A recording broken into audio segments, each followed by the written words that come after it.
غریب نواز نے کیسے پڑھایا جنات کو کلمہ، جن کو کلمہ کیسے پڑھایا۔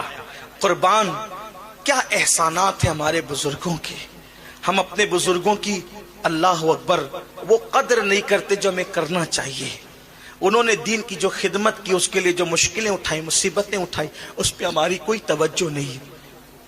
ہوا یہ کہ رائے پتورا جس وقت اس نے دیکھا، چونکہ بانٹ رکھا تھا سماج کو خطوں میں، قبیلوں میں، زبان میں، علاقوں میں، عصبیت پہ بانٹ رکھا تھا۔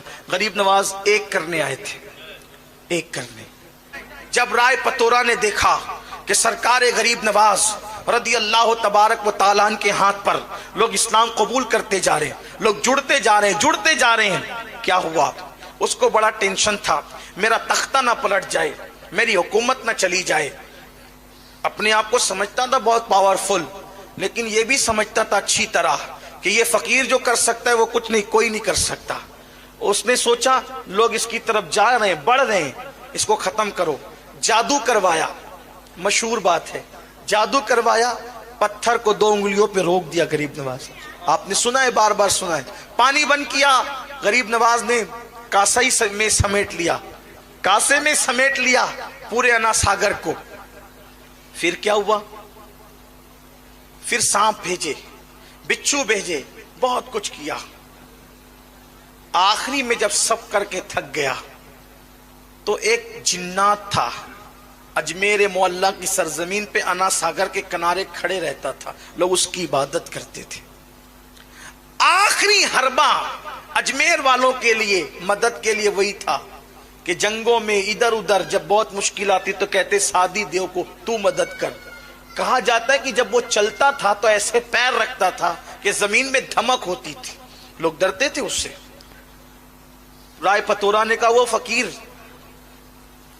2 انگلیوں کے درمیان مسل دینا اس کا کام ہے، اس کا اتنا چھوٹا سا کام ہے، بس کہ اسے مسل دیا جائے۔ وہ چھوڑتا ہی نہیں ہے ہندوستان، اجمیر چھوڑ کے جاتا ہی نہیں ہے، لوگ مسلمان ہوئے جا رہے ہیں، اس کے قریب ہوئے جا رہے ہیں، جا اور اس کا قصہ تمام کر دے۔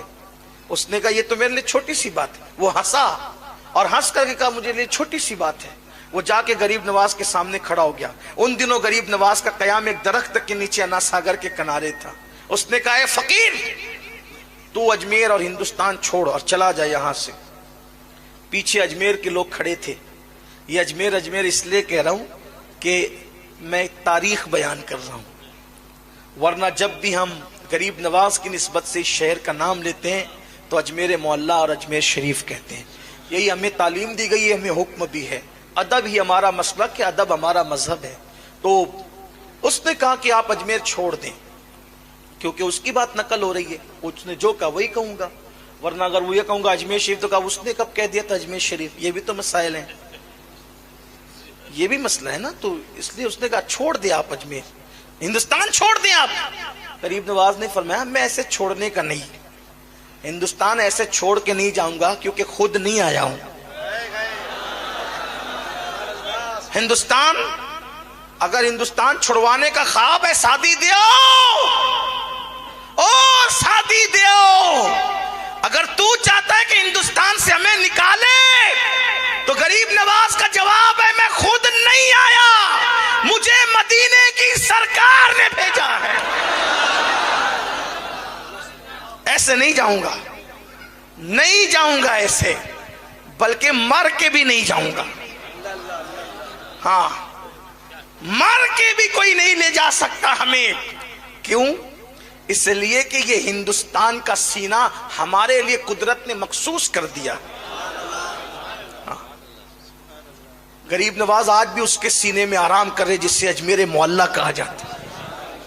رشک کی نظر سے دیکھتی ہے اس زمین کو اور زمینیں کہ اتنا بڑا مبلغ اعظم آرام کر رہا ہے، اور سینے میں، زمین کے سینے میں آرام کر رہا ہے، اس لیے کہ امانتیں سینے ہی میں دفن ہوتی ہیں، امانتیں سینوں میں دفن ہوتی ہے۔ ہم گھسپیٹیے لوگ نہیں ہیں، ہندوستان میں امانت ہے ہندوستان کی، ہم ہندوستان کی امانت ہیں، ہم نے دفن اس میں ہونا ہے۔ امانتیں دفن ہوتی ہے، باغی دفن نہیں ہوتے، غدار دفن نہیں ہوتے۔ اللہ اکبر، اگر نظام الدین یہاں دفن ہے تو بتایا جا رہا ہے کہ نظام الدین یہاں کے باغی کا نام نہیں، نظام الدین یہاں کی امانت کا نام ہے۔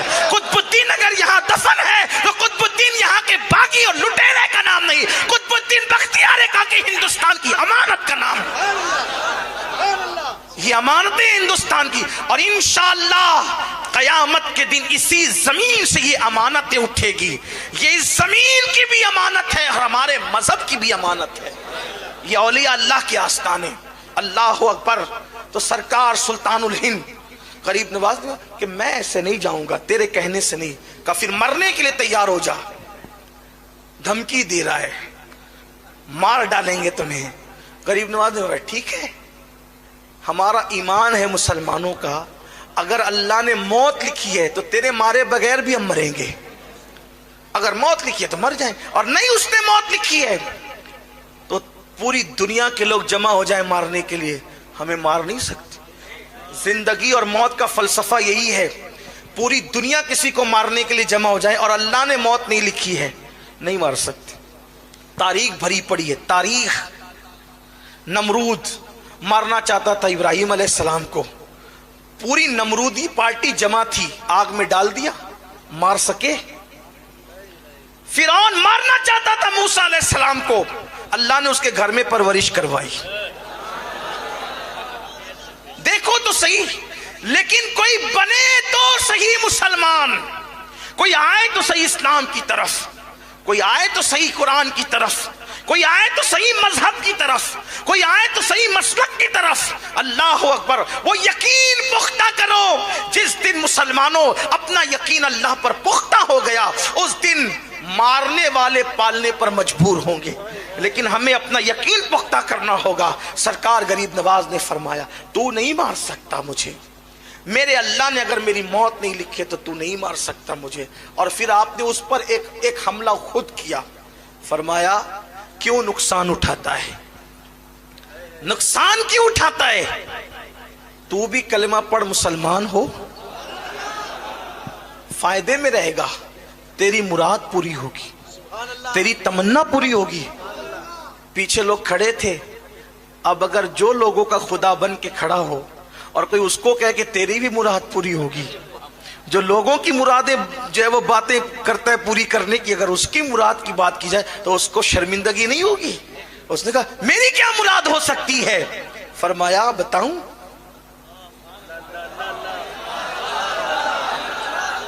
غیب داں نبی کا بیٹا اس لہجے میں گفتگو کر رہا تھا ایک جنات کے ساتھ، تو سرکار غریب نواز رضی اللہ تعالیٰ نے فرمایا سادی دیو، تیری مراد پوری ہوگی، تیری بھی مراد، کلمہ پڑھ تیری مراد پوری ہوگی۔ کلمہ پڑھنے والوں کی مراد پوری ہوتی ہے۔ آپ سے بھی کہتا ہوں اگر مراد پوری کرنا چاہتے ہو تو کلمہ شریف زیادہ پڑھا کرو، کلمے کا ورد کیا کرو، مرادیں پوری ہوتی ہے۔ کہا تیری مراد بھی پوری ہوگی، کلمہ پڑھ۔ اس نے کہا میری کیا مراد ہو سکتی ہے؟ فرمایا سن، بتاؤں تجھے کیا ہے؟ کہا سن، ایک مورت ہے، ایک مورت ہے، پتھر کی مورت جو بہت سلیقے سے تراشی ہے سنگ تراش نے، اور اس کو دیکھ کر تو اس پر شیدا اور فدا ہے۔ دن بھر یہاں کھڑا رہتا ہے اور جب لوگ سو جاتے ہیں تو رات کو جا کر کے اس بت خانے میں اس مورتی کے پیروں کے پاس بیٹھ کر کہتا ہے مجھ سے بات تو کر، مجھ سے بات تو کر، مجھ سے کلام تو کر، مجھ سے بات تو کر، مجھ سے کلام تو کر۔ روتا رہتا ہے لیکن وہ تجھ سے کلام نہیں کرتی۔ تیری یہ مراد پوری ہوگی اگر تو نے کلمہ پڑھا، اگر تو نے کلمہ پڑھا تیری مراد پوری ہوگی۔